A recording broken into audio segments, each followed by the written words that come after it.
ഇംതിയാസ് കരീം കൂടി ചേരുന്നുണ്ട്. ഇംതിയാസ്, ഇപ്പോൾ സ്വരാജിന്റെ പ്രതികരണം വന്നു. അദ്ദേഹം ജയിച്ച ആൾക്ക് അഭിനന്ദനങ്ങൾ അറിയിക്കുന്നു. എന്തു വന്നാലും വർഗീയ ശക്തികളുടെ വോട്ട് ഞങ്ങൾക്ക് വേണ്ട, തോറ്റാലും വിഷയമില്ല എന്ന് തന്നെയാണ് പറയുന്നത്. LDFന് ഏതൊക്കെ ഇടങ്ങൾ, ആകെ കേരളയിൽ മാത്രമാണ് അവർക്ക് ഒരു ലീഡ് കിട്ടാൻ കഴിഞ്ഞത്. അവർ പ്രതീക്ഷിച്ച ഏതൊക്കെ ഇടങ്ങളിലാണ് അവർ പാടെ തകർന്നു പോയത്? അവരുടെ പ്രതീക്ഷകൾക്ക് അപ്പുറത്ത് ഏതെങ്കിലും കേന്ദ്രങ്ങളിൽ അവർക്ക് വോട്ട് കൂടിയിട്ടുണ്ടോ? ദിവേഷ് മണി, LDF അവർ പ്രതീക്ഷിച്ച പഞ്ചായത്തുകളിൽ പോലും കൃത്യമായ വോട്ട് അവർക്ക് നേടാൻ, അതല്ലെങ്കിൽ ലീഡ് നേടാൻ LDFന് സാധിച്ചിട്ടില്ല എന്നുള്ളത് തന്നെയാണ് കാര്യം.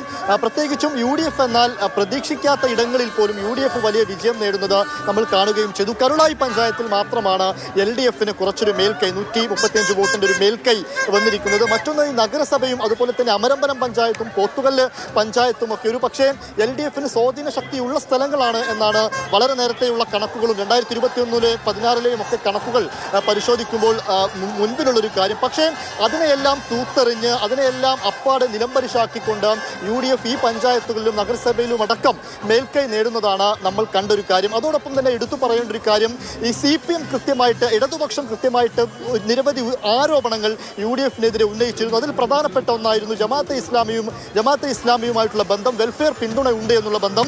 എന്നാൽ ആ വോട്ടുകൾ ഒരു പക്ഷേ ഇങ്ങനൊരു ആരോപണം വരുമ്പോൾ സതീശന്റെ അവരുടെ ആശയങ്ങൾ മാറിയെന്ന പ്രതികരണമൊക്കെ വന്നപ്പോൾ ഉരുത്തിരിഞ്ഞൊരു ചർച്ച എന്ന് പറയുന്നത്, അങ്ങനെയെങ്കിൽ ഒരു പക്ഷേ ഈ മുസ്ലിം സമുദായത്തിലെ ചില വോട്ടുകളെങ്കിലും ഭിന്നിച്ചു പോകുമെന്നൊരു ചർച്ചയൊക്കെ ഉരുത്തിരിഞ്ഞു വന്നിരുന്നു. എന്നാൽ ലീഗ് കൃത്യമായി മണ്ഡലത്തിൽ നല്ല രീതിയിൽ ബൂത്ത് തലങ്ങളിലടക്കം വലിയ രീതിയിൽ പ്രവർത്തനം നടത്തുന്നു. അത് വലിയൊരു അമ്പർലയായി മാറി എന്ന് വേണം കരുതാൻ. കാരണം അത്തരത്തിലുള്ള ഒന്നും മേശയില്ല. വലിയ വിജയം UDFന് ഇത്തരത്തിലുള്ള വിവാദങ്ങളെല്ലാം തൂത്തെറിഞ്ഞുകൊണ്ട് നേടാനായി.